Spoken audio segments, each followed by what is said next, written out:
नमस्कार दोस्तों, आप सभी को मेरे इस इंग्लिश गुरु यूट्यूब चैनल पर स्वागत है। तो दोस्तों, आज मैं आपको इस वीडियो में प्रेजेंट परफेक्ट टेंस के बारे में बताने जा रहा हूँ। प्रेजेंट परफेक्ट टेंस, हाँ, जिसका अर्थ होता है पूर्ण वर्तमान काल। यानी वर्तमान काल तो है लेकिन पूरा हो चुका है, यानी कंप्लीटेड। वर्क कंप्लीटेड हो गया है, खत्म हो गया है। तो जब काम खत्म हो गया है तो वो पास्ट टेंस भूतकाल में होना चाहिए, लेकिन वह फिर भी प्रेजेंट टेंस में होता है, क्योंकि इसको पूर्ण वर्तमान काल को दूसरे शब्दों में हम आसन भूतकाल भी कहते हैं। प्रेजेंट परफेक्ट टेंस को आसन भूतकाल, अर्थात वैसा समय जो तुरंत खत्म हुआ हो और तुरंत खत्म होने के बाद ही उस कार्य के बारे में पूरा होने का बात बताया जा रहा हो, तो वैसी स्थिति में इस टेंस का सहारा लिया जाता है। जैसे कोई स्टूडेंट अगर पत्र को लिख रहा है और लिखने के बाद जैसे ही समाप्त हुआ, उसके बाद मैंने पूछा क्या पत्र लिख लिए हो, तो वह समाप्त कर चुका है तो क्या बोलेगा, हाँ मैं पत्र लिख चुका हूँ या मैंने पत्र लिख लिया है। अर्थात तुरंत ये कार्य चल रहा था और ख़त्म हुआ है। तो जब वो कार्य तुरंत समाप्त हो जाए और तुरंत समाप्त होने के बाद उस कार्य के बारे में पूछा जाए, तो वो कार्य आपका प्रेजेंट परफेक्ट टेंस के तहत में बनाया जाता है। तो इस चीज़ को हम लोग प्रेजेंट परफेक्ट में ही रखेंगे, लेकिन इसमें यह समझना है कि कार्य खत्म हो गया लेकिन तुरंत खत्म हुआ है। तो चलिए चर्चा करते हैं प्रेजेंट परफेक्ट टेंस के बारे में। तो यहाँ पर आप देख रहे हैं प्रेजेंट परफेक्ट टेंस, क्लियर है। तो प्रेजेंट परफेक्ट टेंस, जिसका हिंदी में अर्थ होगा पूर्ण वर्तमान काल, यानी वैसा वर्तमान काल जो पूरा हो गया हो। तो इस स्थिति में इसका भी कुछ आइडेंटिफिकेशन है, पहचान है। हिंदी में इसका कुछ पहचान है, इंग्लिश में कुछ इसका पहचान है। तो हिंदी सेंटेंस में आपको ध्यान क्या देना है, आपको पहचानना है कि कोई क्रिया यानी कोई वाक्य रहेगा, उस वाक्य में क्रिया यानी काम को ढूंढिएगा। जैसे वह क्रिकेट खेल चुका है, वह मेरा घर जा चुका है। तो क्रिकेट खेल चुका है तो इसमें क्रिया काम क्या है, खेलना। तो खेलना के बाद पहचान को देखना है। जैसे वह मेरा घर जा चुका है, तो वह मेरा घर जा चुका है, तो यानी इसमें काम क्या हुआ, जाना। तो जाना में देखिए कि क्या अंत में पहचान आया हुआ है। मैं आम खा चुका हूँ, तो यहाँ क्रिया क्या है इस वाक्य में, यानी खाना। खाना एक क्रिया है, काम, और उस खाना के अंत में क्या पहचान है, चुका है, चुकी है। या मैंने रोटी खाई है, खाई है यानी उस काम को मैंने पूरा कर लिया है। तो क्रिया क्या है, खाना। तो खाना का जो है ई है, खाई है। तो यहीं पर इसका पहचान दिख रहा है। तो प्रेजेंट परफेक्ट टेंस को पहचानने का हिंदी में आसान तरीका है, क्रिया के अंत में आपको देखना है चुका है, चुकी है, चुका हूँ। या फिर क्रिया के अंत में आ है, ई है, ए है साउंड। आपको आ का मात्रा रहेगा, ई का मात्रा रहेगा, ए का मात्रा क्रिया के बाद, और है हो रहेगा, तो समझ जाइएगा प्रेजेंट परफेक्ट टेंस है।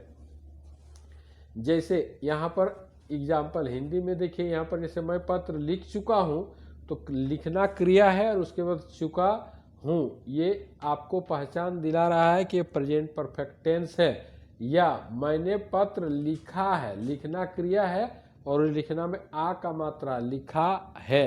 तो ये भी पहचान आपको दिला रहा है किसका, प्रेजेंट परफेक्ट टेंस का। तो इस प्रेजेंट परफेक्ट टेंस का हर किसी टेंस का अपना एक रूल होता है। तो उस रूल के तहत इस टेंस का रूल क्या है, रूल देखिए, सब्जेक्ट प्लस हैज या have plus V3 plus object. यानी कि इस ट्रांसलेशन को बनाने के लिए, इस टेंस का ट्रांसलेशन बनाने के लिए क्या करना है, सब्जेक्ट के बाद या तो हैज हेल्पिंग वर्ब को लगाना है, या सब्जेक्ट के बाद या हैव हेल्पिंग वर्ब को लगाना, दोनों में से कोई एक होगा। लेकिन हैज कब लगेगा, हैव कब लगेगा, इसके लिए आपको पीछे का वीडियो में third person singular number basic chart of subject के बारे में मैंने बताया है। उसमें थर्ड पर्सन का सिंगुलर नंबर का सब्जेक्ट कौन कौन सा है वो मैंने दिखाया है। अगर उसका वीडियो नहीं देखे तो लिंक में दे दिए, वहाँ से देख लीजिए। थर्ड पर्सन का सिंगुलर नंबर का सब्जेक्ट आपका रहेगा तो उसके साथ हैज लगेगा। थर्ड पर्सन का सिंगुलर नंबर का सब्जेक्ट मतलब ही, सी, इट या कोई सिंगल नाम, यानी कोई भी नेमिंग वर्ड जो सिंगल होना चाहिए वो थर्ड पर्सन सिंगुलर नंबर होता है, और उसके साथ हैव हैज में से कौन सा हेल्पिंग वर्ब लगेगा, हैज लगेगा, और हैज के बाद आपको V3 देना है, फिर ऑब्जेक्ट देना है। और अगर थर्ड पर्सन का सिंगुलर नंबर का सब्जेक्ट यानी ही, सी, इट या कोई सिंगल नेम नहीं रहे, कोई दूसरा सब्जेक्ट रहे, तो ऐसी स्थिति में सब्जेक्ट के बाद क्या लगाना है, हैव लगाना है, उसके बाद V3 देना है। अब देखिए इसका एक एग्जाम्पल, दो एग्जाम्पल के माध्यम से मैंने समझाया। एक एग्जाम्पल है मैं पत्र लिख चुका हूँ या मैंने पत्र लिखा है। लिख चुका हूँ ये क्रिया देख रहे हैं आप, यहाँ पर क्रिया देख रहे हैं, इसका क्रिया यानी काम है लिखना। तो लिखना के बाद अंत में पहचान है लिख चुका हूँ, देखिए क्रिया के बाद चुका है, चुकी है, चुका हूँ या लिखा है। लिखना में लिखा आ का मात्रा है आ है, तो मैं पत्र लिख चुका हूँ या मैंने पत्र लिखा है, इसको सुनने से ही पता चलता है कि कोई कार्य समाप्त हो गया है और वो काम तुरंत ही समाप्त हुआ है। तो ऐसी स्थिति में इस रूल के माध्यम से इसका ट्रांसलेशन बनेगा। तो इस रूल में हम लोग सब्जेक्ट करने से मैं पत्र लिख चुका हूँ या लिखा हूँ, तो मैं का अंग्रेजी क्या होगा, आई। आई तो थर्ड पर्सन सिंगुलर नंबर का सब्जेक्ट नहीं है, तो ऐसी स्थिति में आई के साथ क्या लगेगा, हैव लगेगा।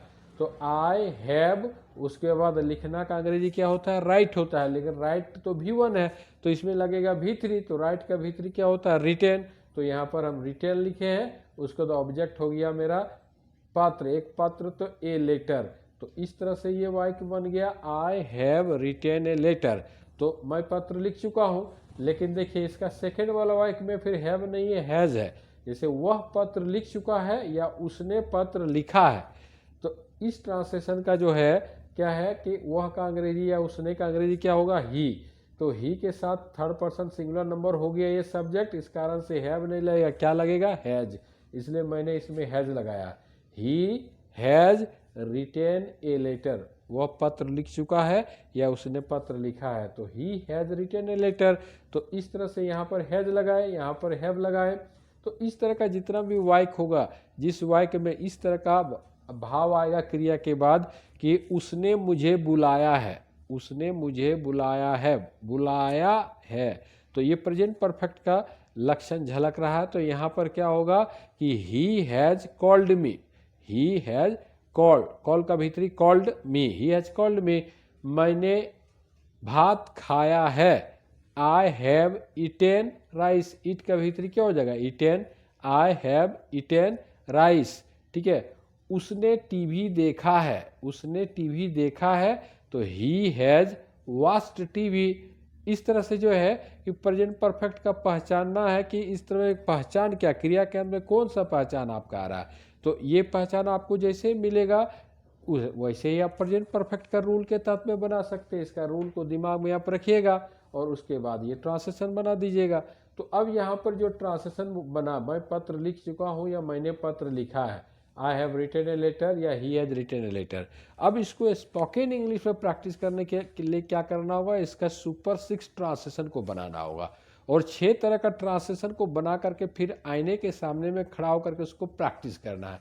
तो कैसे इसका सुपर 6 होगा, एक का हम सुपर 6 बना करके दिखा दे रहे हैं। जैसे हमने लिखा है मैं पत्र लिख चुका हूं, तो मैं पत्र लिख चुका हूं का हो गया I have written a letter. मैं पत्र नहीं लिख चुका हूं, I haven't written a letter. क्या मैं पत्र लिख चुका हूं, have I written a letter. क्या मैं पत्र नहीं लिख चुका हूं, haven't I written a letter. मैं पत्र क्यों लिख चुका हूं, why have I written a letter. और मैं पत्र क्यों नहीं लिख चुका हूं, why haven't I written a letter. तो एक सेंटेंस को मैंने क्या किया, सुपर 6 में बनाया, 6 रूप में बनाया। इसी तरह से आप कोई भी सेंटेंस को लिखिए प्रेजेंट परफेक्ट टेंस का सेंटेंस को और उसको सुपर 6 बना करके मिरर के सामने प्रैक्टिस कीजिए, आईने के सामने वो सुपर सेंटेंस का प्रैक्टिस कीजिए। तो आपका क्या होगा, टंग फ्री होगा और स्पोकन इंग्लिश में आपको मदद मिलेगा। जैसे इसका एक दो एग्जाम्पल मैं इसी टेंस का बता दे रहा हूँ। जैसे मैंने भात खाया है, तो I have eaten rice, super 6 बनाएंगे तो क्या हो जाएगा, I have eaten rice, I haven't eaten rice, have I eaten rice, haven't I eaten rice, why have I eaten rice, why haven't I eaten rice. वह आम खा चुका है, he has eaten a mango, he hasn't eaten a mango, has he eaten a mango, hasn't he eaten a mango, why has he eaten a mango, why hasn't he eaten a mango. उसी तरह से जो है कि मैं TV देख चुका हूँ, I have watched TV, I haven't watched TV, have I watched TV, haven't I watch TV, why have I watch TV, why haven't I watch TV. तो इस तरह से आप सुपर 6 अपने से सेंटेंस को बनाइए और उसका प्रैक्टिस कीजिए, क्योंकि प्रैक्टिस आपको परफेक्ट बना सकता है। तो इसीलिए प्रेजेंट परफेक्ट का भी ट्रांसलेशन को बनाइए और इस रूल के अनुसार से सुपर 6 बना करके फिर उसका प्रैक्टिस कीजिए। चलिए, तो आज ये प्रेजेंट परफेक्ट टेंस यहीं पर खत्म होता है। अंत में जाते जाते मैं यही कहना चाहता हूँ, आप मेरे इस चैनल को अभी तक जो जो सब्सक्राइब नहीं किए हैं, मेरे चैनल को सब्सक्राइब कर लें और इस वीडियो को लाइक करें, कमेंट करें और शेयर भी करें। Thank you very much.